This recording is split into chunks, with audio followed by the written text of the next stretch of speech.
Chapter 7, Movements and Revolutions in Context, in the Weinstein text. Our first topic is movements, autocracy, and democracy. Weinstein says that social movements, or collective behavior, cannot be properly understood unless we have a very good idea about the types of societies in which they occur, their scope, and their goals. Movements have a political dimension because they are partly organized and because they engage in power struggles with established institutions. After World War II, for example, the civil rights movement in the United States sought to change the laws of the land. In the Soviet Union after World War II, on the other hand, similar disenfranchised groups, such as Jews and Muslims, sought to emigrate. The short-term goals and the strategies used by both groups were different and had different results. Next topic, dissent in democratic societies. Contemporary democracies, Weinstein says, are structurally conducive to social movements. When precipitating conditions, such as economic depression, occur, large masses of people become mobilized and confront the democratic establishment. Think of the labor movement, civil rights demonstrations, and the movement for gender equality.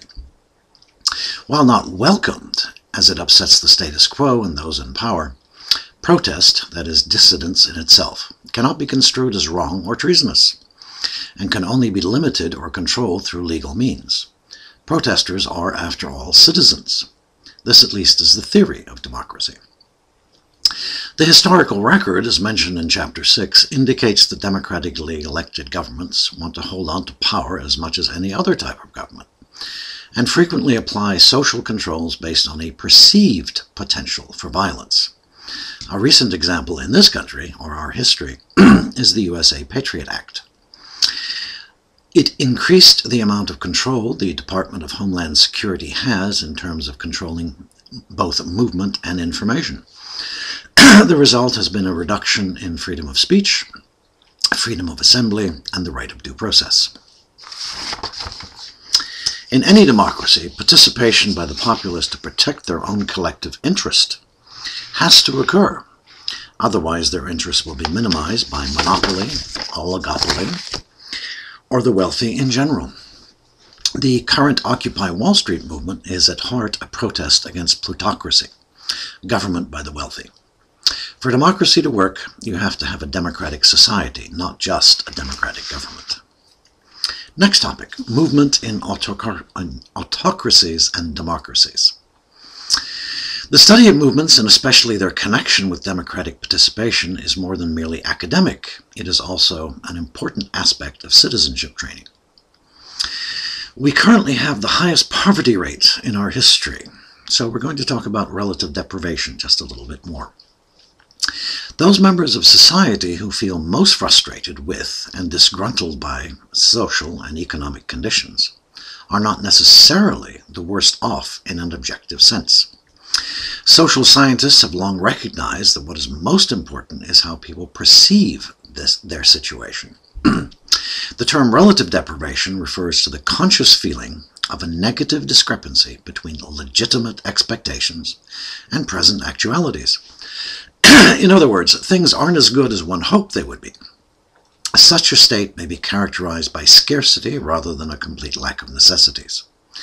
A relatively deprived person is dissatisfied because he or she feels downtrodden relative to some other appropriate reference group. Thus, a blue-collar worker who lives in a neighborhood may feel deprived in comparison to the corporate manager if the corporate manager's house is, of course, much larger. In addition to the feeling of relative deprivation, however, two other elements must be present before discontent will be channeled into a social movement. First, people must feel that they have a right to their goals, that they deserve better than what they have. Second, the disadvantaged group must perceive that its goals cannot be attained through conventional means. This belief may or may not be true. In any case, the group will not mobilize into a social movement unless there is a shared perception that members can end their relative deprivation only through collective action.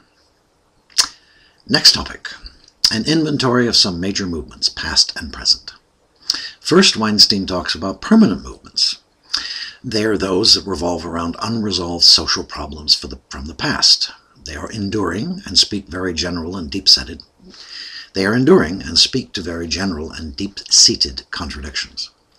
Examples are gender equality, labor rights, and democratic rights.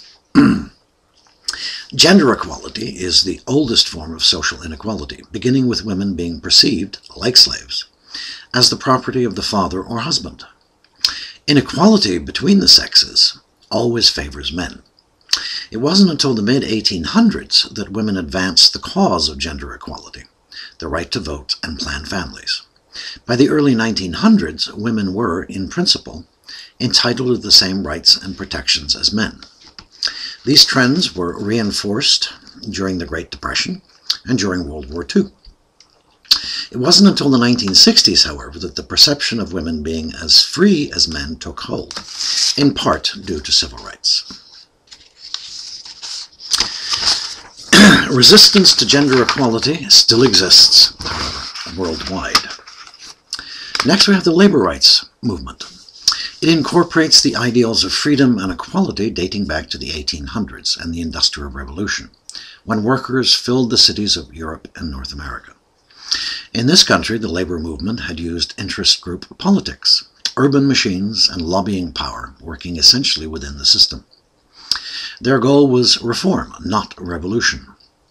Today, of course, the term working class is virtually passé as our country has moved beyond an industrial base. The quest for democratic rights began in ancient Greece, with the belief that large groups of people could and should govern themselves without the assistance of hereditary rulers who stood above the law, as defined by religion, wealth, or military power. Semi-permanent and new movements is next. The realm of social dissidence now includes religious fundamentalism, family planning, ecological concerns, nationalism, racism, and an upsurge of neo-fascism in several countries. In addition, there are peace, anti-nuclear, and messianic movements in more of the world's religions. Another movement Weinstein talks about is creative altruism, which believes that most of the world's problems, the problems now facing humanity, stem from our current obsession with self-gratification. It stresses reincorporating the golden rule, love of kind, and humanist idealism into our lives and socio-cultural structures. Afterward, the anatomy of revolution. How and why do revolutions occur? What is clear is that revolutions are won by movement with central coordinating organizations and are led by dedicated people who are strongly committed to their cause. Revolutions succeed when they are better organized than the regime they seek to topple. The bottom line is that all successful revolutionary movements are ultimately a form of guerrilla warfare.